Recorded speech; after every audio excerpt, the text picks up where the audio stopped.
Sí, bueno, a veure, jo crec que tots hem de posar la banya en la mesura que tinguem a l'abast sobre els efectes del canvi climàtic. Vull dir, escolti'm, sobre la mobilitat col·lectiva i individual. Vull dir, tots hem de ser una mica responsables. I la majoria d'això, a més, una bona part, ens ve derivat de la mobilitat que nosaltres provoquem. Jo ara no tinc la xifra total de la mobilitat diària que provoca els serveis sanitaris, però ho vaig mirar quan estava a l'Hospital del Mar i nosaltres diàriament, provocàvem la mobilitat de més de 12.000 persones, cada dia. Ara sumem tots els dispositius sanitaris. Ostres, ens sembla fantàstic que la consellera estigui tan amoïnada per al tema de la petjada de carboni. Llàstima que quan va ser gerent de l'Hospital del Mar no va posar cap mitjà per intentar reduir aquesta petjada. Quan li vam demanar des de la FTCIH, des de DGT, que busqués mecanismes per facilitar la mobilitat sostenible, habilitant espais per bicicletes i patinets elèctrics, mai va fer res, va dir que era impossible, però bueno, ja ens agrada que sembla que hagi canviat de parer i estigui amoïnada per aquesta petjada de carboni.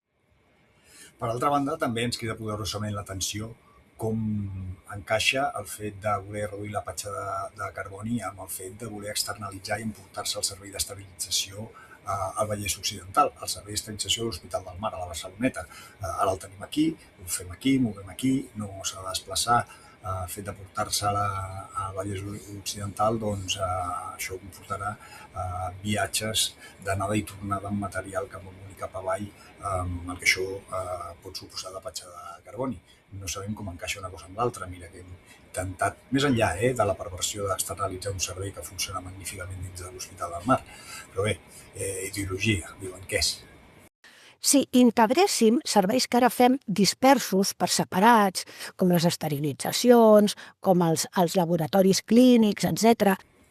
Guaita, ja ho tenim aquí, fer negoci, fer un constructe enorme d'esterilització, un altre de diagnòstics de laboratori, tot per fer negoci. I això, fer constructes enormes a centenars de quilòmetres de distància de segons quins centres que hagin de traslladar el seu material d'esterilització o les seves mostres de laboratori.